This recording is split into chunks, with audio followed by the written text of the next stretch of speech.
MP board वार्षिक परीक्षा 2024 कक्षा 11वीं पशुपालन एवं दुग्ध व्यवसाय के इम्पोर्टेंट क्वेश्चन आंसर्स इस वीडियो में कवर किए गए हैं जो वार्षिक परीक्षा में आपके लिए बहुत उपयोगी हैं। इसलिए वीडियो को लाइक करें, चैनल को सब्सक्राइब करें। चलिए शुरू करते हैं। प्रश्न क्रमांक 9 हो जाएगा, नागपुरी भैंसों की उपयोगिता बताइए। इसका उत्तर हो जाएगा, यह भैंस सामान्यतः 5 लीटर दूध प्रतिदिन देती है तथा नर भैंस कृषि कार्यों तथा बोझा ढोने के काम आते हैं। अथवा में आ जाएगा, भैंस की 5 उत्तम नस्लों के नाम बताइए। इसका उत्तर हो जाएगा, भैंस की 5 उत्तम नस्लें निम्न हैं। पहला मुर्रा, दूसरा सूरती, तीसरा जफराबादी, चौथा भदौरी, पांचवा महसाना। यह 5 मुख्य नस्लें हैं जो भैंस के लिए सर्वाधिक दूध देती हैं। प्रश्न क्रमांक 10वां, गाय की 3 दुधारू नस्लों के नाम लिखिए। उत्तर हो जाएगा, गाय की 3 प्रमुख दुधारू नस्लें निम्न हैं। पहला साहिवाल, दूसरा गिर नस्ल, तीसरा सिंधी। 10वें का अथवा हो जाएगा, देसी गायों की 2 विशेषताएं लिखिए। उत्तर में आ जाएगा, देसी गायों में गर्मी बर्दाश्त करने की क्षमता अधिक होती है तथा इनमें उष्णकटिबंधीय बीमारी से लड़ने के लिए उच्च प्रतिरोधक क्षमता होती है। प्रश्न क्रमांक 11वां हो जाएगा, क्रमोन्नति से क्या समझते हैं। इसका उत्तर हो जाएगा, क्रमोन्नति प्रजनन की वह विधि है जिसमें कुछ चुने हुए शुद्ध नस्ल के सांड प्रयोग करके अशुद्ध नस्ल के पशुओं से कुछ ही पीढ़ियों में शुद्ध नस्ल के पशु तैयार किए जा सकते हैं। अथवा में आ जाएगा, प्रसंकरणकरण किसे कहते हैं। इसका उत्तर हो जाएगा, इस विधि के अंतर्गत विभिन्न प्रजातियों के निर्माताओं में पारस्परिक संभोग से संतान की उत्पत्ति कराई जाती है। इस विधि द्वारा उत्पन्न संतान अरे संकर कहलाती है। जैसे घोड़ी एवं गधे के संभोग से उत्पन्न संतान एक खच्चर कहलाती है। प्रश्न क्रमांक 12वां, कृत्रिम योनि के उपयोग के 3 लाभ लिखिए। इसका उत्तर हो जाएगा, कृत्रिम योनि के उपयोग के 3 लाभ निम्नलिखित हैं।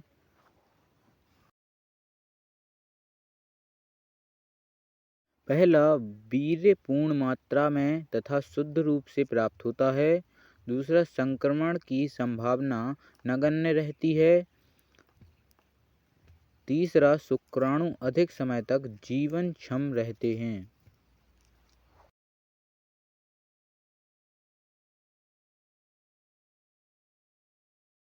प्रश्न क्रमांक 12वें का अथवा हो जाएगा, वीर्य परीक्षण की विभिन्न विधियों के नाम लिखिए। इसका उत्तर हो जाएगा, वीर्य परीक्षण की विभिन्न विधियां निम्नलिखित हैं।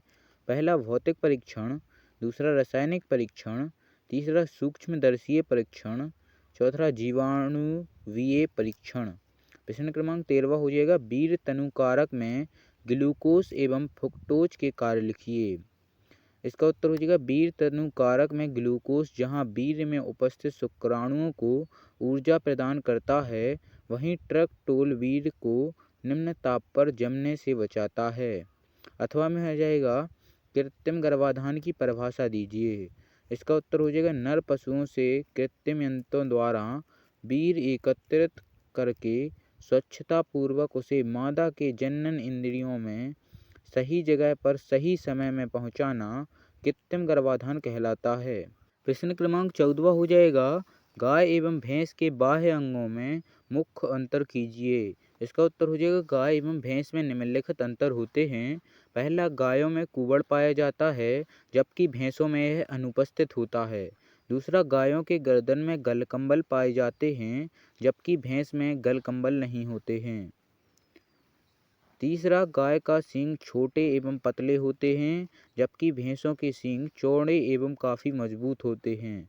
अथवा में जाएगा, आँख एवं कान देखकर पशु के स्वास्थ्य का अनुमान कैसे लगाया जा सकता है। इसका उत्तर हो जाएगा, पशुओं में बड़ी चमकीली आँखें एवं सीधे कान उनके पूर्ण रूप से स्वस्थ होने के सूचक होते हैं।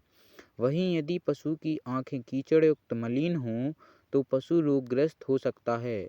अस्वस्थ पशु के कान झुके होते हैं।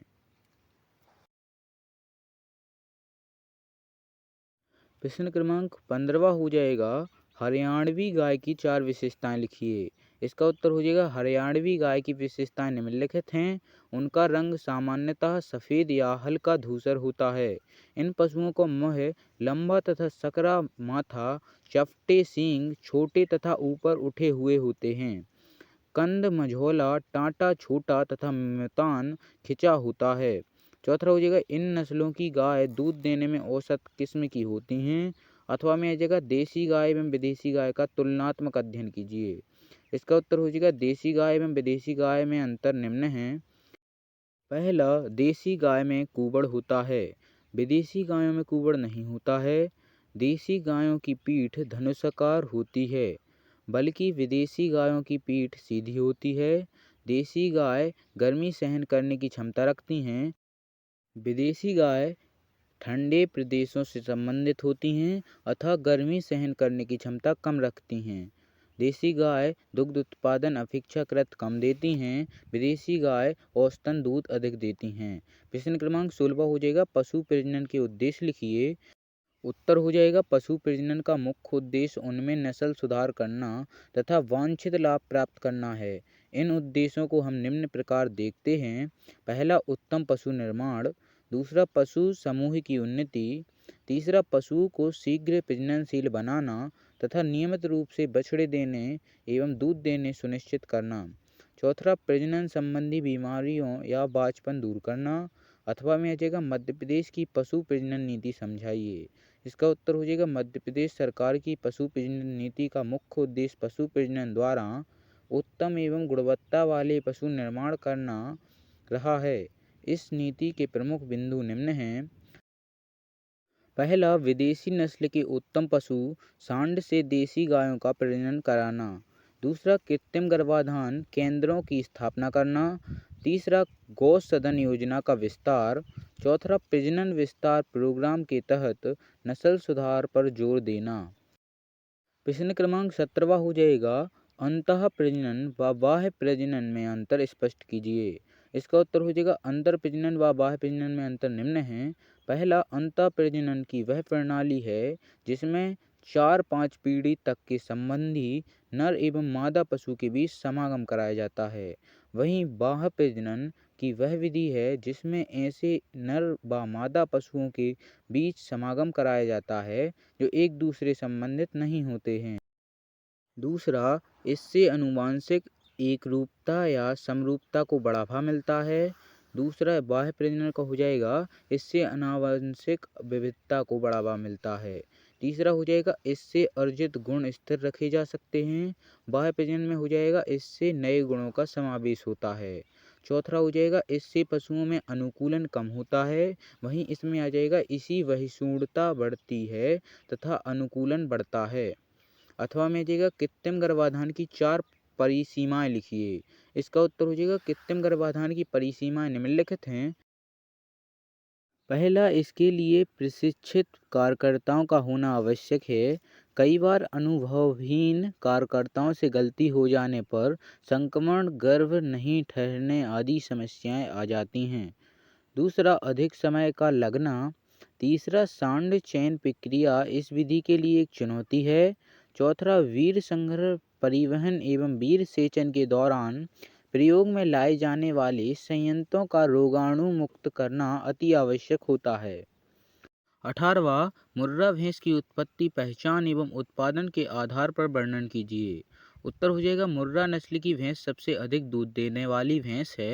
यह भैंस मूलतः दिल्ली एवं दक्षिण पंजाब की नस्ल है, परंतु यह हरियाणा, उत्तर प्रदेश एवं राजस्थान में भी शुद्ध नस्ल के रूप में पाई जाती है।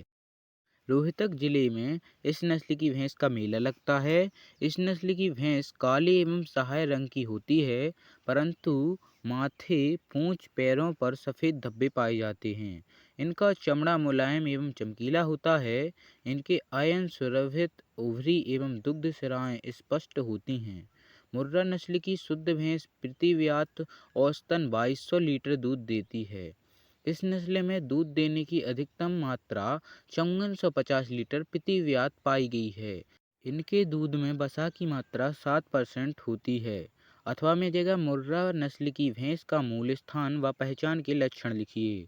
उत्तर में आ जाएगा मुर्रा नस्ल की भैंस का मूल स्थान दिल्ली एवं दक्षिण पंजाब है। इस नस्ल की भैंस की पहचान के 3 लक्षण निम्नलिखित हैं। पहला, शरीर का रंग काला एवं सहाय होता है। माथे, पूंछ, पैरों आदि पर सफ़ेद धब्बे पाए जाते हैं। दूसरा, इनके सींग छोटे होते हैं तथा हल्का घुमाव होता है। तीसरा, इनके अयन सुरक्षित, उभरे एवं दुग्धशिरा स्पष्ट होती हैं। चौथा, इनके दूध में वसा की मात्रा 7% होती है।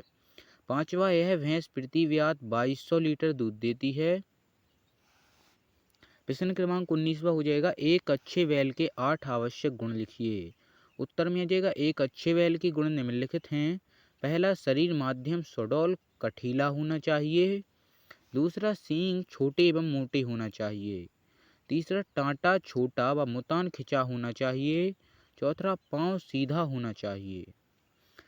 पांचवा, वक्ष चौड़ा एवं गहरा होना चाहिए। छठवा, चाल तेज होना चाहिए। सातवां, कंधे फैले होना चाहिए। अथवा में आ जाएगा, गाय का सुंदर चित्र बनाकर उसमें निम्नलिखित अंगों को दर्शाइए।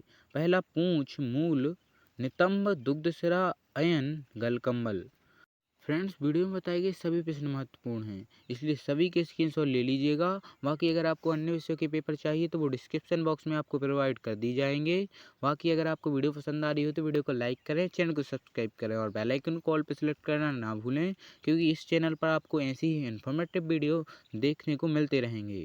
क्वेश्चन नंबर 20वां हो जाएगा, कृत्रिम गर्भाधान और भ्रूण स्थानांतरण तकनीक के विकास पर संक्षिप्त विवरण प्रस्तुत कीजिए। फ्रेंड्स, स्क्रीनशॉट ले लीजिएगा। फ्रेंड्स, भारत के कुछ चुने हुए संस्थानों को भी देख लीजिएगा। जैसे पहला हो जाएगा राष्ट्रीय प्रतिरक्षण स्वास्थ्य संस्थान नई दिल्ली। दूसरा, राष्ट्रीय दुग्धशाला विकास बोर्ड विदज। तीसरा, रेमंड भ्रूण शोध केंद्र बिलासपुर। चौथा, भारतीय पशु चिकित्सा अनुसंधान संस्थान इज्जतनगर। फ्रेंड्स, ये बहुत इंपॉर्टेंट हैं क्योंकि ये अक्सर सही जोड़ियाँ टिक द करेक्ट में आ जाते हैं, तो इनको अच्छे से लगा लीजिएगा। बाकी वीडियो बहुत इन्फॉर्मेटिव थी, इसलिए वीडियो को लाइक करना ना भूलें। बाकी मिलते हैं किसी और इन्फॉर्मेटिव वीडियो के साथ, तब तक के लिए थैंक्स फॉर वॉचिंग।